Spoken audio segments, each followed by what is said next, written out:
Hola, ¿qué tal? Espérame, todavía no soy. Eh, ¿Todavía no? no, todavía no es necesario, Ah, tú doctor. me dices, Cintia. Sí, sí, yo le digo, sí. Ya Tú estoy. me dices.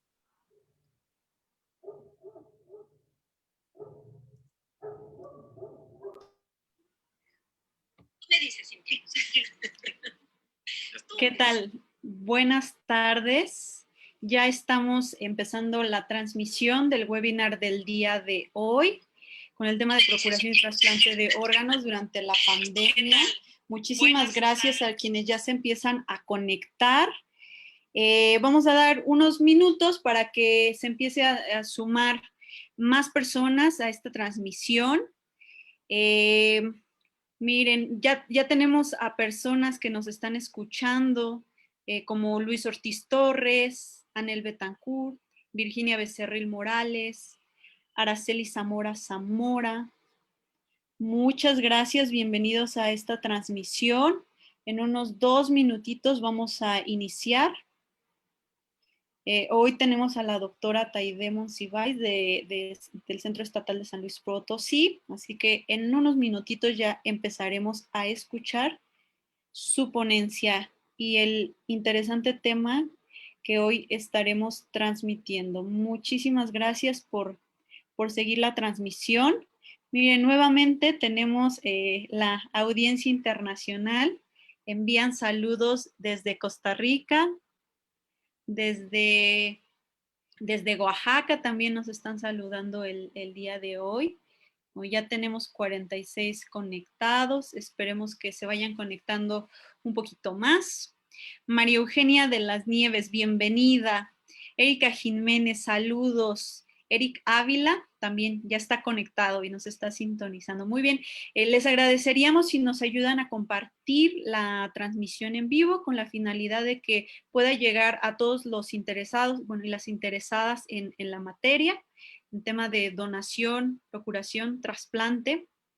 El doctor Orlando Tinoco igual ya está conectado. Muy bien, ya nos recordó el reloj que son las 5 de la tarde. Muchas gracias a la Fundación Solo por Ayudar, que nos han estado ayudando bastante a difundir el contenido en las redes sociales. Muchísimas gracias por su valioso apoyo. Gabriela Caballero, saludos, ¿cómo están? Bienvenidos. También desde León. Úrsula Alcaraz. Úrsula nos ha acompañado en varias de las transmisiones. Muchas gracias a quienes han estado siguiendo estas transmisiones todos los días. Muchísimas gracias. Recuerden que mañana también tendremos transmisión y nos quedan algunas otras pendientes. Al final de la transmisión haremos este anuncio. Muchísimas gracias. Isabel Vázquez, saludos. Saludos también. Muy bien. Pues si gustan, ya son las 5 de la tarde, podemos iniciar con esta transmisión. Muchísimas gracias, doctora Taide Monsiváis, por aceptar la invitación para participar en este webinar que forma parte de la serie de transmisiones con la finalidad de promover la cultura de donación y las mejores prácticas en términos de la reactivación de los programas de donación y trasplante a nivel nacional. La doctora Taide es la directora general del Centro Estatal de Trasplantes de San Luis Potosí. Esperamos que hoy haya una audiencia importante del Estado y nos estará presentando el tema de procuración y trasplante de órganos durante la pandemia. Bienvenida, doctora. Adelante. Muchas gracias, Cintia. Bueno, pues primero que nada agradecer al Centro Nacional de Trasplantes la oportunidad de poder exponer este tema. La verdad, en este tiempo, pues, muy importante. Y el amor que tenemos hacia los programas de donación y trasplantes y propiamente hacia nuestros pacientes nos hace que cada día más nos pongamos pues retos, nos pongamos metas para poder ayudarlos cada día más. De verdad agradezco al Senatra el poder expresar, el poder presentar este tema que es tan importante. Sin más, vamos a empezar.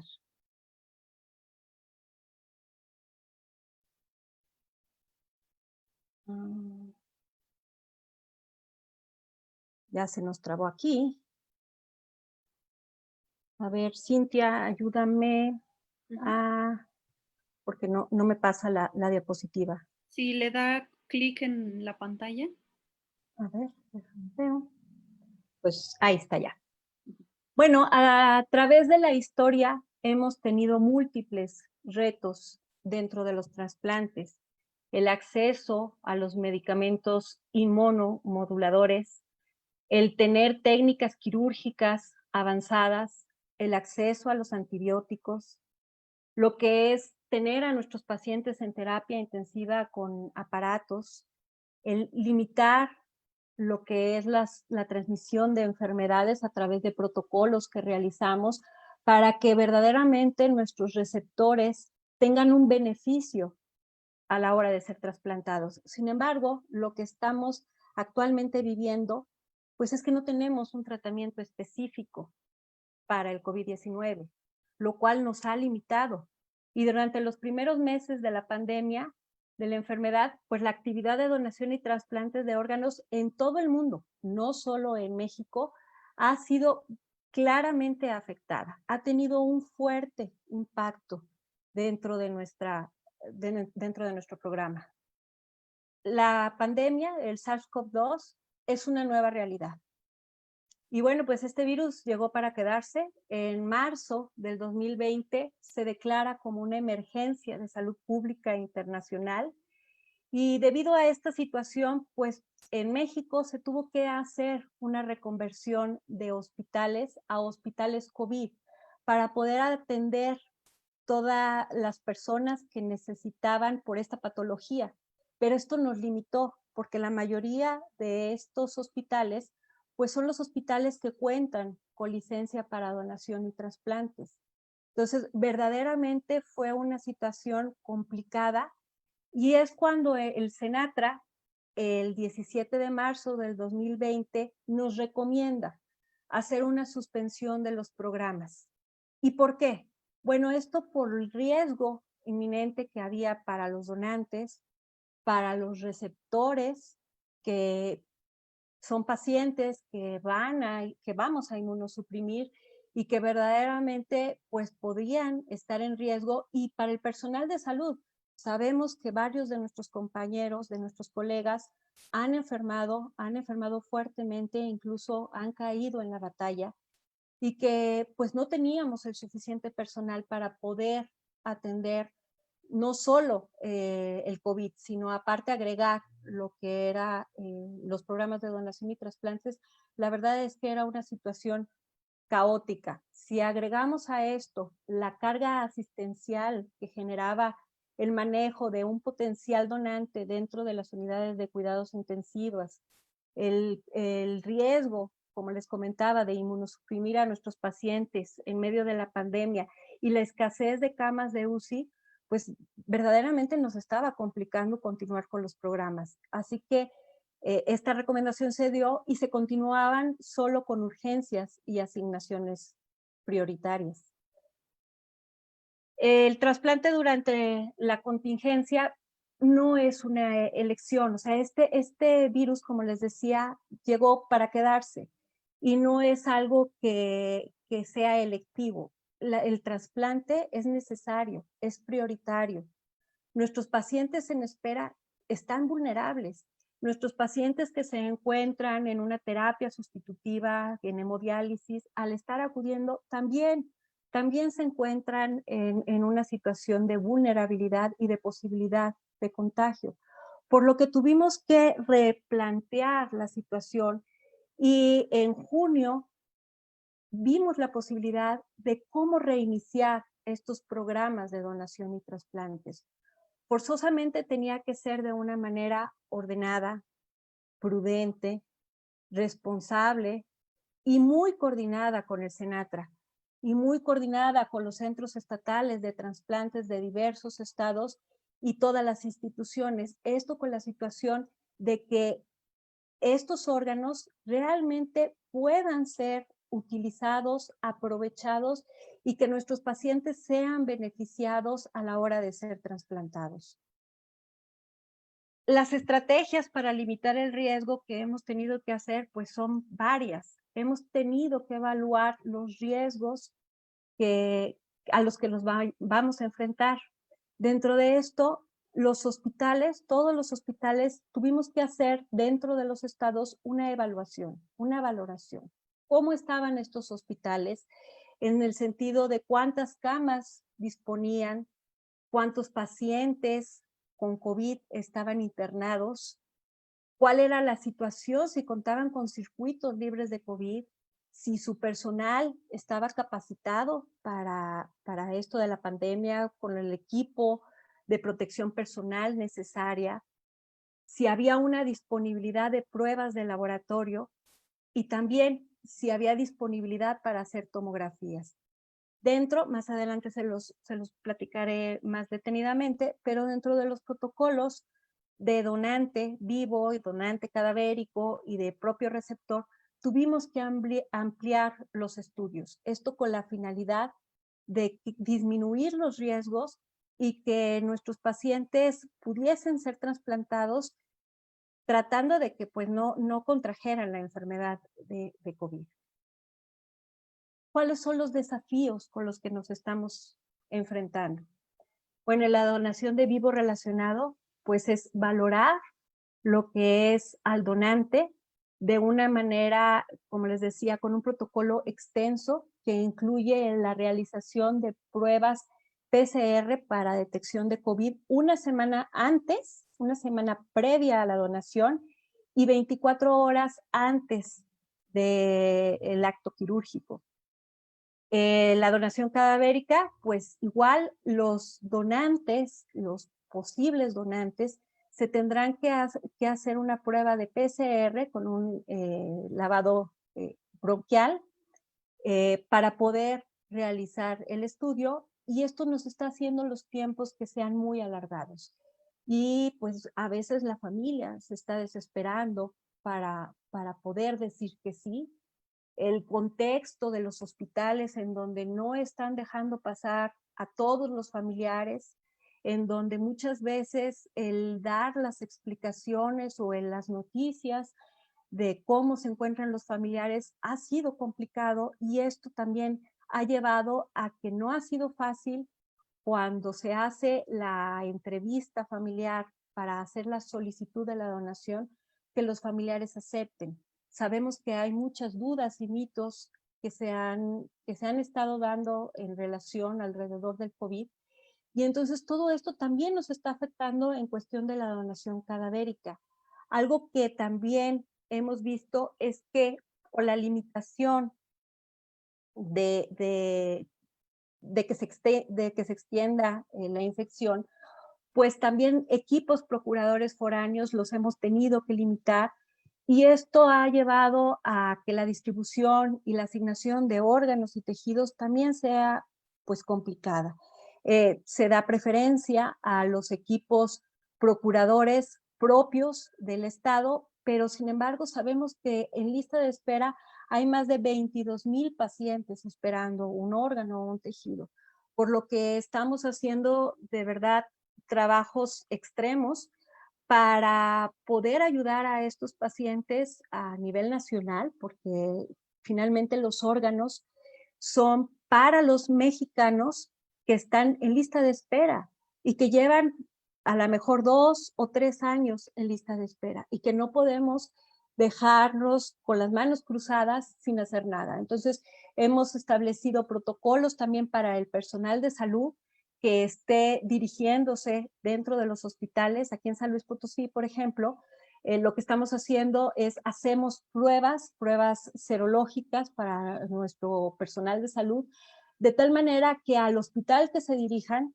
ellos tengan la seguridad de que nuestro personal está con un riesgo mínimo de tener COVID. Entonces, vamos, es una labor titánica la que se ha tenido que hacer, y también dentro del trasplante la evaluación y el seguimiento posterior a, como sabemos, son pacientes que están inmunosuprimidos, y entonces hemos establecido pues hasta seguimiento vía no presencial, donde mantenemos vías de comunicación muy abiertas para que los pacientes puedan establecer comunicación con nosotros y puedan de primera mano sentirse seguros y ante cualquier eventualidad, pues estar haciendo las medidas necesarias. Y algo que es muy importante, informar siempre del riesgo que hay dentro de estos procedimientos. Si bien cualquier situación quirúrgica conlleva un riesgo, pues ahora con esta situación que estamos viviendo, también es importante decirles que hay un riesgo importante. Sin embargo, se han tomado las medidas y las precauciones necesarias para que el beneficio sea mucho mayor al riesgo que pudiese haber. Entonces, y los familiares y los receptores lo entienden así. Realmente han visto que su vida es mucho mejor a la hora de ser trasplantados y que también, como les mencionaba en un principio, el estar en una terapia de terapia sustitutiva, pues también pudiese llevar algún riesgo.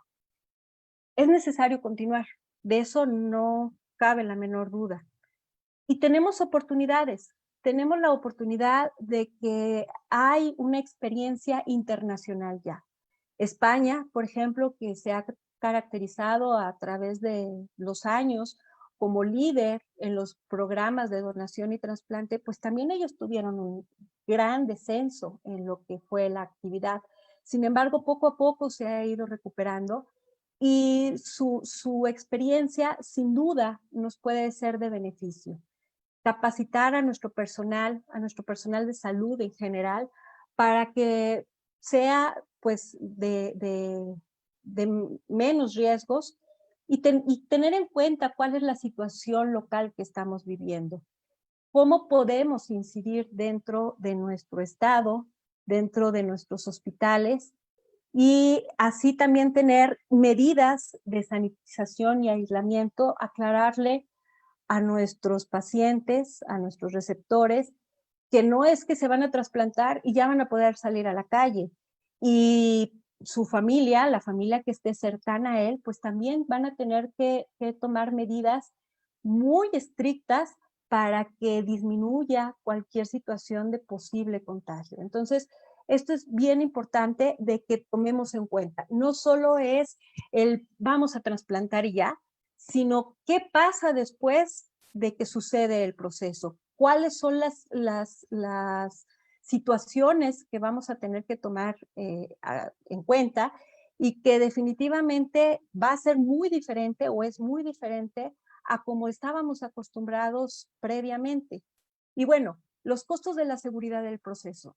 Pero yo aquí preguntaría, ¿qué es más costoso? ¿No hacer lo que debemos de hacer y que nuestros pacientes murieran por no ser trasplantados? Es imperativo el estar haciendo este tipo de procesos.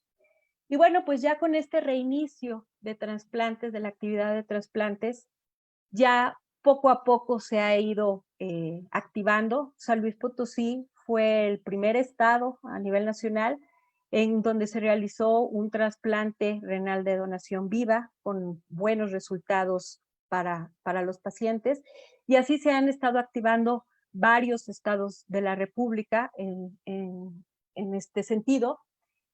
Y en cuanto a trasplante de donante cadavérico, pues de igual forma, Sonora, por ejemplo, fue uno de los estados, fue el primer estado con tener una donación cadavérica, lo cual, por todo lo que les llevo platicando, pues no ha sido nada fácil. Y hemos estado trabajando en esto y con muy buenos resultados. Sobre todo nuestros pacientes han expresado que se sienten mejor y no se ha reportado posterior a estas cirugías hasta la fecha una situación de infección posterior al trasplante. Otros estados con donación cadavérica, Querétaro, en San Juan del Río, Pachuca, Hidalgo, varios estados, Jalisco, Nuevo León, que poco a poco han estado trabajando, y esto es de verdad una labor titánica, es ardua el trabajo que se tiene que hacer, porque todo el personal de salud que está involucrado dentro de estos procesos, más aparte ahora el coordinarse con los laboratorios estatales para poder realizar este tipo de pruebas, y la familia, nuevamente, la familia de los donadores, el que comprendan y accedan a que estos tiempos, de procuración, pues ahora son más alargados. Cada proceso va a ser valorado de manera individual. Cada uno va a ser diferente y esto es caso por caso, será evaluado. Tenemos que dar apoyo a los comités de bioética y a los comités propiamente internos de trasplantes, asesorarlos, apoyarlos. Definitivamente estamos para supervisar, pero también estamos sobre todo para apoyar en cuanto a qué es lo que necesitan, conseguir gestionar, porque en estas fechas no podemos darnos el lujo de que podamos perder una donación de órganos por cuestiones administrativas. Entonces, necesitamos tener un apoyo, una coordinación muy, muy estrecha, descartar siempre que haya una infección de SARS-CoV-2. En caso sospechoso o en caso confirmatorio, pues vamos a tener una exclusión temporal. En el caso sospechoso, pues hasta confirmarlo. Y, y bueno, pues lo que tenemos que hacer es estar trabajando muy de la mano con las autoridades de salud. Tenemos que identificar cuál es la situación de cada establecimiento. A través del Programa Nacional de Reactivación, hicimos una semaforización. Esta semaforización de los hospitales, como les comentaba, pues implica verificar cómo están los hospitales, en qué etapa se encuentran, cuántos pacientes por COVID-19 tienen ingresados, si tienen circuitos libres de COVID, camas disponibles, cómo está su terapia intensiva y qué tipo de trasplantes van a hacer. ¿Van a hacer un trasplante de órganos sólidos? ¿Van a hacer trasplante de tejido? ¿Cuál es su situación? Definitivamente tiene el programa que ser con un reinicio escalonado, progresivo, dinámico de las actividades. Y debemos de considerar que el trasplante es un proceso prioritario. Insisto, no es selectivo. Es un proceso que es necesario que continúe. Nuestros pacientes nos necesitan. Y es más peligroso que continúen en lista de espera a que sigamos nosotros con la actividad de trasplantes. Los pacientes pierden una oportunidad por cada día que pasan en lista de espera. Y algunos trasplantes en sí representan una urgencia. Entonces, la insistencia de seguir trabajando y pues sí, tenemos que ver la cuestión de la prevención, tenemos que visualizar las posibles complicaciones, pero tenemos que seguir en el trasplante. Como les comentaba, pues tenemos que ver cuáles son las necesidades de cada hospital o cada institución. Hay que apoyarlos, hay que ver cómo podemos gestionar a la par de ellos para que esto se pueda dar poco a poco. Tener una estrecha comunicación entre el SENATRA, los centros estatales de trasplantes y los responsables institucionales. Muchas veces se ha dado, de hecho, el caso en que por alguna razón no contamos dentro de nuestro estado, tenemos una donación multiorgánica y no contamos dentro de nuestro estado con los receptores. Entonces, el establecer estas conexiones para una comunicación fluida, para una mejor respuesta, más eficaz, es indispensable. Debemos de adaptar los equipos de donación y trasplantes a la situación actual. Es cierto que hay mucha incertidumbre al respecto, que pues todavía hay miedo. Sin embargo, con las medidas y los protocolos establecidos, seguramente vamos a tener una situación de éxito. Y bueno, pues la protección y cuidado a la población. Nosotros hemos establecido abierto más la comunicación y establecer líneas de contacto por telefonía, incluso ampliar la información a medios de comunicación. Ahora informar a través de las redes sociales, pero redes sociales establecidas, que sean redes sociales que realmente den una información certera, páginas del Centro Nacional de Trasplantes, de los centros estatales de trasplantes, de las instituciones, donde puedan obtener una información real, verídica, acerca de cómo poder acceder al trasplante, cómo poder acceder si es que uno quiere ser donante en vida, y cuáles son los protocolos y cuáles son los requisitos que tendríamos que realizar para poderlo hacer. Algo que también es bien importante, nosotros como centros estatales de trasplantes debemos continuar con reuniones informativas con todos los coordinadores de donación dentro de los hospitales e ir revisando las estadísticas. ¿Cuántos posibles donantes tuvieron? ¿Por qué no se dieron? Si algo sucedió, ¿cuáles fueron los donantes reales? De estos donantes reales, ¿qué órganos fueron los que pudieron ser procurados? ¿Y cuál fue la trazabilidad que se dio a estos órganos? Los trasplantes que se realizaron, ¿cuál fue el seguimiento que se les dio? Y cómo han ido evolucionando nuestros pacientes. Y esto es bien importante, ¿qué eventualidades hemos estado encontrando? El que nos estemos comunicando todo el país a través de las reuniones que les decía, definitivamente nos da la oportunidad de que si a mí, por ejemplo, estado de San Luis Potosí, tuvimos alguna eventualidad, nosotros dentro de los primeros trasplantes que estuvimos evaluando de donante vivo, pues nos topamos con que varios de los donantes y de los receptores pues tenían una PCR positiva para COVID y que tuvimos que posponer los trasplantes. Y entonces esto, irlo reportando también el doctor Rafael Reyes nos decía que en Aguascalientes habían sucedido situaciones por el estilo, y esto nos da focos rojos de que nos vayamos con cuidado, de que sí es importante, por supuesto, de que continuemos, pero la prevención y los protocolos establecidos tenemos que cumplirlos.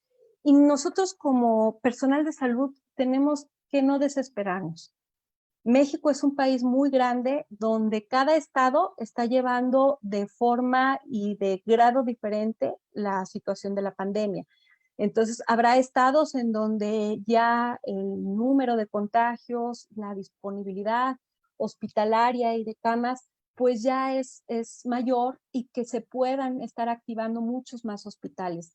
Habrá estados en donde todavía estamos batallando un poquito, pero que vamos poco a poco reactivando estos programas y dándole esperanza a nuestros pacientes porque van a ser trasplantados y estamos trabajando para ello. Y bueno, pues yo les quiero agradecer y pues sería todo. No sé si hay alguna duda. Muchísimas gracias, doctora. Sí, de hecho tenemos algunas preguntas que iremos resolviendo en los minutitos que tenemos aún de transmisión. Si tienen alguna o más, por favor pueden dejarla en el chat de la transmisión en vivo. La primera pregunta, doctora, sería, lo mencionó durante su presentación, pero a lo mejor para tratar de puntualizar, ¿qué estrategias entonces considera usted que fueron las más exitosas o las que permitieron que se pudieran realizar estos trasplantes en el estado de San Luis Potosí?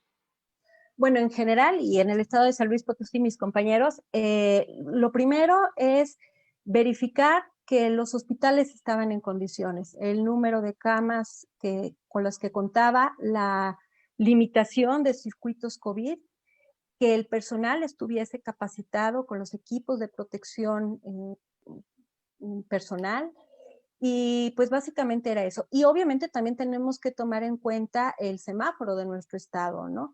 Es importante revisar cómo está esta situación, dado que nuestros pacientes, una vez que vayan a salir del hospital, pues obviamente van a seguir con el resto de la población. Entonces, sí es importante tomar en cuenta lo que es el semáforo del estado y el semáforo del hospital. Muy bien. Una siguiente pregunta. Entonces, ¿qué sugerencia tendría usted para los profesionales que están involucrados en estos procesos de procuración y trasplante? Bueno, primero la prevención, el tomar medidas de cómo se va a dar el seguimiento para los pacientes que van a ser trasplantados.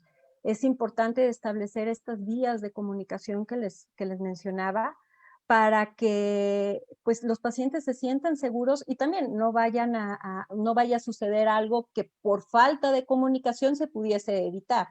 Entonces, establecer una vía de comunicación abierta, directa, rápida, es importante y dejarlo establecido desde el principio. ¿Cuáles van a ser las formas de valorar a nuestros pacientes? ¿Cada cuánto los van a estar valorando? La toma de muestras posterior al trasplante. Aquí en este sentido, por ejemplo, los laboratorios están asistiendo a las casas de los receptores para estar tomando estas muestras y estar tomando niveles.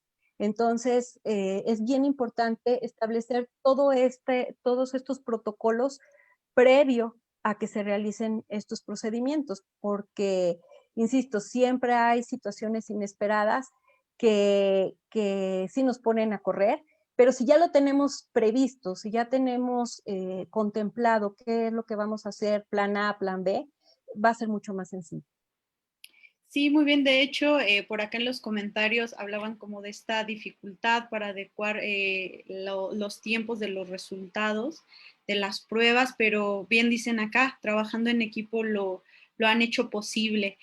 Hay algunas preguntas que que se relacionan, las han hecho en varias ocasiones, que tienen que ver con dudas propiamente de los profesionales respecto de cómo y cuándo reactivar. Entonces, creo que queda esa incertidumbre acerca de cómo se hace, de qué depende, qué tiene que ver para que se pueda dar esta reactivación. Se ha tocado en algunas otras sesiones, pero si usted nos pudiera compartir en esta transmisión, le agradeceríamos mucho, doctora. Gracias. Cada situación es distinta, cada hospital es diferente, incluso dentro de los mismos estados, y tenemos que valorar pues también la situación clínica de nuestros pacientes mismos que vamos a trasplantar, la forma, el acceso que pueda tener los hospitales a, pues a laboratorios, a estudios de imagen como la tomografía. La tomografía se tiene que hacer también para descartar cualquier situación de posible infección. Entonces, yo creo que yo lo que le pudiera decir al personal de salud es que a lo mejor el establecer este tipo de indicadores en cada uno de los hospitales donde están trabajando pudiera ser de ayuda. Y si se cuenta con todo esto, pues pudiesen reactivarlo. Yo creo que vale la pena, nuestros pacientes lo necesitan y de alguna manera escalonadamente y ordenado se puede realizar. Y insisto, la literatura internacional y la experiencia que ha tenido otros países, pues eso también es un área de oportunidad para nosotros. Muy bien, muchas gracias, doctora. Y algo muy relacionado con lo que mencionaba durante la presentación es, ¿cuál es el rol que pueden o deben jugar los medios de comunicación durante pues, este periodo de contingencia con la finalidad de apoyar o seguir promoviendo el que se puedan llevar a cabo estas actividades de donación y trasplante? Por una parte, y también preguntan cómo puede la población, la comunidad, los individuos, las personas, los ciudadanos, ayudar para poder promover o facilitar que se puedan llevar a cabo estas actividades. Ok. Bueno, con los medios de comunicación creo que nosotros como personal de salud, como sanitarios que estamos inmersos dentro de este programa, es de vital importancia establecer estas vías de comunicación con ellos y que entiendan la importancia de que el generar noticias amarillistas, noticias infundadas y sin base, pues va a repercutir directamente en nuestros pacientes y en el que puedan ser trasplantados, porque definitivamente que la gente, que la sociedad tenga una incertidumbre y una desconfianza, por supuesto que hemos visto que eso repercute en general dentro de los programas. Entonces, nuestra obligación como personal de salud es el establecer una comunicación directa, real, fácil de entender, para que ellos puedan replicarla y que así toda la sociedad pueda estar informada e interesada. La gente en general lo que puede hacer es platicarlo, platicar con sus seres queridos, con su gente cercana, de que quiere ser donadora de órganos, de que es una necesidad real y que todo mundo nos necesitamos sumar para poder realizar estos procesos. Es el único procedimiento de la medicina donde requiere de que la sociedad participe. Si la sociedad no participa, los trasplantes no se pueden hacer. Para que haya un trasplante se necesita que haya donación de órganos. Entonces, definitivamente es una suma de esfuerzos de todos, de la sociedad, de los medios de comunicación, de nosotros como personal de salud, de los pacientes que saben que de por sí tenían que tener medidas extremas cuidándose, pues ahora la van a tener que duplicar y triplicar. Entonces, verdaderamente ahora la sociedad nos puede ayudar muchísimo, no en los medios de comunicación de las redes sociales, no difundiendo noticias falsas. Si tienen alguna duda, dirigiéndose a las páginas del Senatra, de los centros estatales de trasplantes que en cada uno de los estados hay, y pensar dos veces antes de compartir ese tipo de noticias. Creo que es la forma como muchísimo nos pudieran ayudar. ¿Y cómo considera que puede, por ejemplo, una persona darse cuenta de si una noticia es falsa y ya la está compartiendo o debería de dejarla de compartir? Bueno, definitivamente el hecho de que compartan que hay niños que se han encontrado sin órganos y todo esto, cuando sabemos que es imposible procurar órganos sin un protocolo, como les estoy diciendo, para que sea de real beneficio. Entonces, esto suena realmente como una locura. Si es que tuviesen la duda, yo creo que en las vías de las redes sociales, incluso por inbox, se pueden comunicar con cualquiera de nosotros. Oye, apareció esta noticia, ¿es real? ¿Es cierto? ¿Se puede hacer esto? Antes de compartirla. Es tan triste ver que lo comparten y que no solo que lo comparten, que opinan sin saber. En estos procesos hay más de 100 personas implicadas.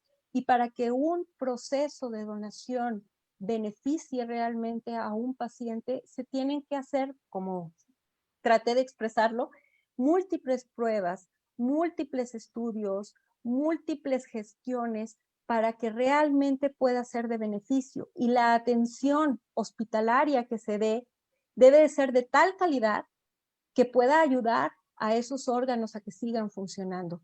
No todos los hospitales tienen o cuentan con licencia para trasplante porque no cuentan con la infraestructura necesaria. Entonces, no es tan fácil realizar este tipo de procedimientos en cualquier parte. Es por eso que se dan este tipo de licencias. Si no, pues entonces, imagínate, sería muy fácil, pero ¿y los beneficios y el seguimiento? Son muchas cosas los que se tienen que estar contemplando dentro de estos procesos. No nada más es trasplantar por trasplantar. Muy bien, muchísimas gracias, doctora. Y por acá una duda más como de términos técnicos. Preguntan, ¿a qué se refiere cuando dice coordinadores hospitalarios y qué función tienen dentro de lo que explicó? Recordemos que dentro de la audiencia, por supuesto que hay profesionales de la salud, gente que está muy involucrada con el tema, pero también hay gente que quiere conocer más al respecto. Entonces, para poder tener una idea de qué se trata esto y dónde intervienen exactamente. Me encanta la pregunta y de verdad me gusta que toda la gente pueda estar conociendo acerca del tema. Bueno, los coordinadores hospitalarios son personal de salud, médicos principalmente, pero también hay enfermeras, trabajadoras sociales, que revisan que si hay un posible caso de donación, este pueda llegar a hacerse. ¿Cómo es esto? Verifican que esta persona que está, que ya perdió la vida, que está en muerte encefálica, que lo vimos en webinarios pasados con la doctora Erika, y no me voy a detener en eso, pero que está en muerte encefálica y que se le ha dicho a la familia que pues desgraciadamente esta persona ya perdió la vida, que esta persona ya está muerta, pero que puede salvar vida a través de la donación de órganos y que cuenta con los exámenes, que se le van a hacer unos estudios, unos exámenes necesarios para verificar que esta persona pudiese, a través de la donación, salvar vidas. Y esto es importantísimo decir que estos exámenes que se realizan para verificar este proceso, esta donación, no tienen ningún costo para la familia, esto es muy importante decirlo, y bueno, pues una vez que se verifica que esta persona que desgraciadamente por la gravedad de sus lesiones neurológicas ha perdido la vida, pero que sin embargo sus órganos se encuentran con la capacidad para, para salvar vidas, porque aún cuentan con función, ellos revisan todo esto, hacen la solicitud a la familia, les dan la opción de donación, les hacen una explicación de cuál es la situación actual de su ser querido y bueno, pues la familia en la mayor parte de las veces accede una vez que se les ha explicado todo esto. Lo que les comentaba en un principio es que es complicado. El personal de salud, y ahorita, sobre todo con lo de la pandemia, se ha visto rebasado. Había muchísima gente, los tiempos eran cortos y a veces la comunicación entre médico y familia era complicada. Entonces, los coordinadores de donación de una manera más detenida, más especializada y pues con más paciencia, ¿por qué no decirlo también? Se comunican, se hablan con la familia para darles esta opción, esta explicación y que bueno, pues de alguna manera el donar los órganos es trascender, es dar una oportunidad a alguien que de no trasplantarse, pues puede morir también y que pues de alguna manera este trasplante va a dar una segunda oportunidad de vida a esta persona que reciba o a estas personas que reciban estos órganos o tejidos. Muy bien, de hecho, mire, por acá nos hacen dos comentarios creo que muy valiosos. La referencia acerca de que en la Ley General de Salud se encuentra referido y definido justamente quién es y qué hace un coordinador hospitalario.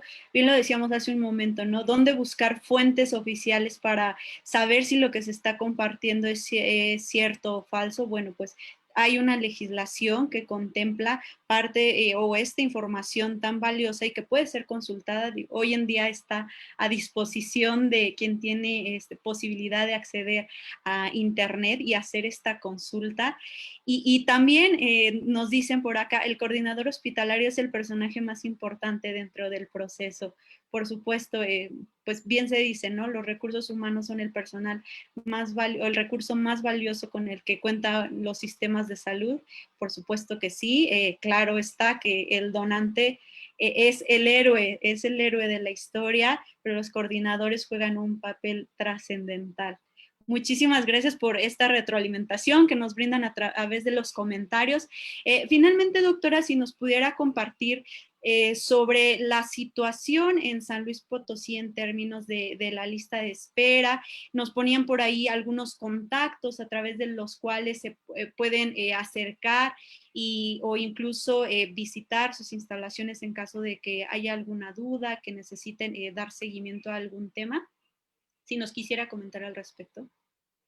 Sí, claro. Mira, ahorita aquí en San Luis llevamos 5 trasplantes renales de donante vivo y 2 trasplantes renales de donante cadavérico y varios trasplantes de córnea. Se han atendido urgencias nacionales en cuestión de trasplante de córnea, ahí en el IMSS con la doctora Ivonne Tello. Y bueno, pues los teléfonos siempre están abiertos aquí en San Luis Potosí, las instalaciones aquí en SCOP 1050 están abiertas para recibir a cualquier persona que pudiese tener una duda. Pero yo creo que, y esto es importante y lo iba a decir ahorita que mencionaban que el coordinador de donación es el ser más importante. Sí, es un personaje sumamente importante, sin duda, pero es parte de un eslabón que todos son importantes, todos verdaderamente juegan un papel sumamente importante, porque sin uno no se puede hacer lo otro. Y es cuando les decía que creo que es de los pocos procesos en la medicina en donde la participación de todos es imperante, es súper, súper necesario, porque si no, no se puede realizar. Y bueno, pues estamos en las redes sociales con ustedes, con Centro Nacional de Trasplantes, Centros Estatales de Trasplantes, y lo más importante es que sus médicos tengan, tengan una comunicación muy fluida, que tengan una comunicación de confianza. Los médicos que están involucrados en estos procedimientos también están muy, muy relacionados con nosotros, siempre estamos de la mano, nos tratamos de apoyar los unos a los otros, porque de eso se trata. El trabajo, como mencionaba Cintia, el trabajo en conjunto, el trabajo en equipo es lo que va a hacer que podamos salir de este conflicto y de todos con éxito. Muy bien, doctora. Bueno, pues nada más añadir respecto de la pregunta de dónde están los protocolos a los que hacen referencia. Si visitan la página del Centro Nacional de Trasplantes, gov.mx/Senatra, pueden realizar la consulta de este plan nacional. ¿Hay algún otro sitio, doctora, donde usted considere que se puede hacer esta consulta? En nuestra página del Centro Estatal de Trasplantes San Luis Potosí hemos subido también los protocolos, vamos, que nosotros los pusimos como protocolos estatales basados totalmente en el Plan de Reactivación Nacional y que son los con los que de manera puntual hemos estado valorando a cada uno de los casos para poder ser trasplantados estos pacientes aquí en el estado. Ahí están cada uno de los formatos, ahí pueden revisarlos, pueden solicitarlos por correo electrónico, nos pueden ahí pedir que si les mandamos ahí un correo con todos los datos, con todo gusto, incluso ahora con los consentimientos informados que hemos agregado, pues la situación de lo de COVID también, hemos por ahí distribuido esta información con la situación de que en base, como les mencionaba, en base a la experiencia, podemos apoyarnos y pues ayudarnos. Perfecto, doctora Taide. Pues recibe usted muchas felicitaciones de parte del público que nos está escuchando. Agradecemos también nosotros como parte del Centro Nacional de Trasplantes y por supuesto del doctor José Salvador Aburto, nuestro director general, el dedicar pues este tiempo a poder transmitir la información, establecer esta comunicación con profesionales, población en general, asociaciones civiles que nos escuchan y nos han estado apoyando en toda la difusión de este contenido y pues francamente muy, muy agradecidos con este tiempo, con esta disposición y por ahí vemos que el centro estatal dejó su contacto, si lo pueden volver a agregar, les agradeceríamos muchísimo para que si desean ponerse en comunicación con ustedes, puedan hacerlo. Bueno, muchas gracias, Cintia, pues el agradecimiento es mío. Muy bien, y terminaríamos entonces con el anuncio de las actividades que tenemos todavía pendientes.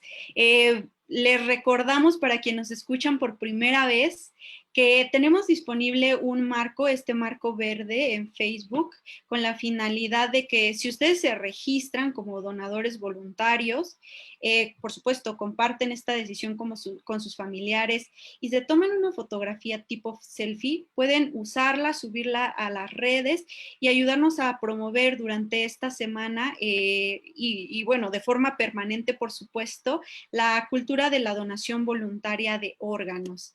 Está disponible disponible en la página de Facebook, los invitamos a usarla. Y el día de mañana no se pierdan, jueves 24 a las 5 de la tarde, estará el doctor Michel Martínez, quien es cirujano del programa de trasplantes de la UMAE, del Centro Médico Nacional General de División Manuel Ávila Camacho. Nos estará hablando sobre el seguimiento de los pacientes trasplantados con COVID.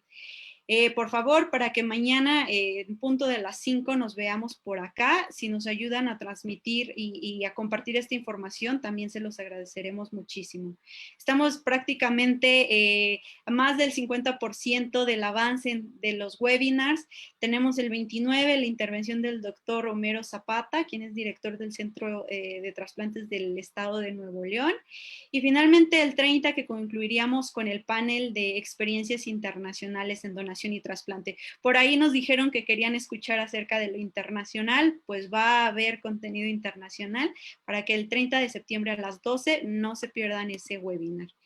Y finalmente recordarles que el día de hoy el doctor José Salvador Aburto, nuestro director general, estará participando en el informe diario sobre coronavirus en la conferencia vespertina a las 19 horas, que son las 7 horas Ciudad de México.